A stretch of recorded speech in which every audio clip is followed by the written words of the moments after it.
Hello guys, আজি অন্য এটা ভিডিও লৈ আপোনালোকৰ মাজত উপস্থিত হলো। আজিৰ ভিডিঅ'ৰ টপিকটো থাকিব বিশ্বজুৰি এটা চৰ্চিত নাম জেফ্ৰি ইপষ্টেইন। গোটেই বিশ্বত যিমানবোৰ নিউজ চেনেল আছে কম বেছি পৰিমাণে এই নিউজটো বুজাই আছে। এই বিষয়টোৰ ভিতৰত কি আছে আজি মই আপোনালোকৰ ওচৰত চুটিকৈ দাঙি ধৰিব চেষ্টা কৰিম। গাইজ, ভিডিঅ'টো শেষলৈ চাই থাকিব, গতিকে ভিডিঅ'টোলৈ আগবাঢ়িছো। জেফ্ৰি ইপষ্টেইন এটা বহু চৰ্চিত নাম। তেওঁ আছিল আমেৰিকান ধনী ব্যক্তি আৰু বিনিয়োগকাৰী।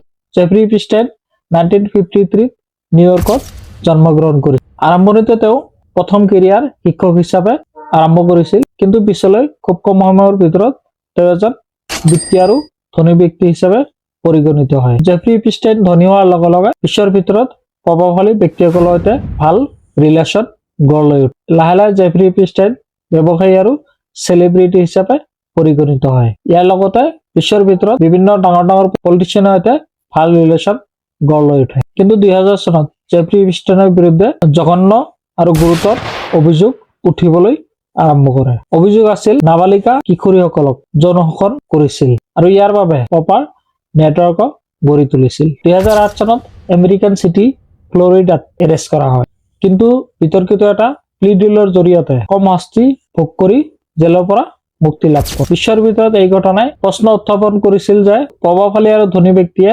সহজে আইনী সুবিধা লাভ কৰে। 2019 চনত জেফ্ৰি ইপষ্টেইন আকৌ গ্ৰেপ্তাৰ হয়।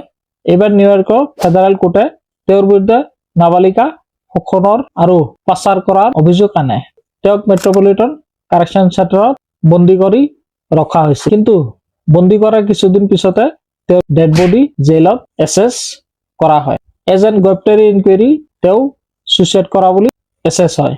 বাট জেফ্ৰি ইপষ্টেইনৰ এনেকুৱা মৃত্যুৱে বিশ্বৰ ভিতৰত বহু ষড়যন্ত্ৰ তথ্যৰ সৃষ্টি হয়। এই গোটা নাটকীয় ঘটনাৰ মূল ঘনিষ্ঠ আছিল ঘিছলেন মেক্সৱেল। ঘিছলেন মেক্সৱেলৰ নামো বহুত চৰ্চাত আছিল। তেওঁকো ইপষ্টেইনৰ সৈতে জড়িত থকাৰ অভিযোগত গ্ৰেপ্তাৰ কৰা হয়। 2021 চনত তেওঁক দোষী সাব্যস্ত কৰে। আদালতে তেওঁৰ বিৰুদ্ধে বহু নথি আৰু ফাইল আপত্তিকৰ হিচাপে পায়। ইপষ্টেইন ফাইলৰ সৈতে জড়িত আদালতৰ নথিসমূহত বিশ্বৰ ভিতৰত বহু প্ৰভাৱশালী ব্যক্তিৰ নাম উল্লেখ আছে বুলি দাবী কৰা হয়, যদিও কোনো নাম থকাই কোনো মানুহক দোষী সাব্যস্ত কৰা নুবুজায়। তথাপি এই ঘটনাই বিশ্বজুৰি ৰাজনীতি আৰু আইনী ব্যৱস্থাৰ ওপৰত প্ৰশ্ন উত্থাপন কৰে।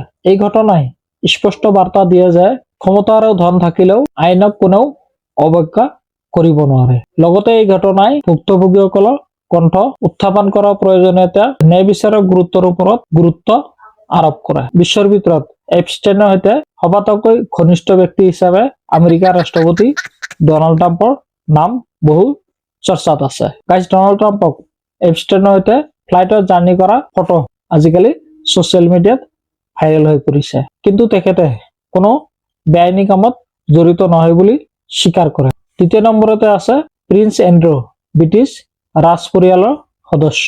তেওঁৰ নামটো ইপষ্টেইনৰ সৈতে বহু মুহূৰ্তত ফটো ছচিয়েল মিডিয়াত ভাইৰেল হৈ আছে। লগতে তেওঁ নিজ দেশতো আইনী বিবাদৰ সন্মুখীন হৈছিল। প্ৰিন্স এণ্ড্ৰু নিজকে নিৰ্দোষী বুলি দাবী কৰে।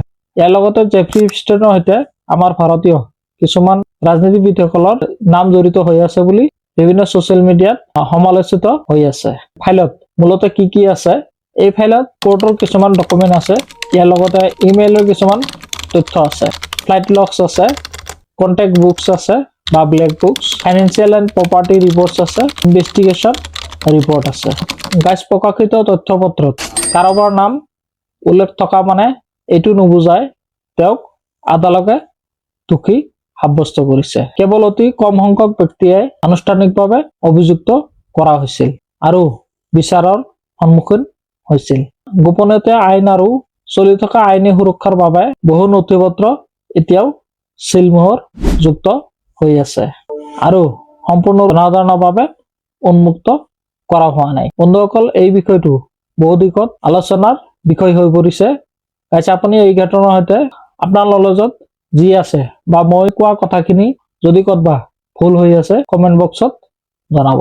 গাইজ, এই ধৰণৰ অনুসন্ধানমূলক তথ্যভিত্তিক ভিডিঅ'ৰ বাবে যদি মোৰ ভিডিঅ'টো ইউটিউবত চাই আছে চেনেলটো ছাবস্ক্ৰাইব কৰি ল'ব, আৰু যদি ফেচবুকত চাই আছে মোৰ পেজটো ফলো কৰি ৰাখি দিব। ইয়াৰ লগতে ভিডিঅ'টো লাইক কৰিবলৈ নাপাহৰিব। Goodbye, thank U.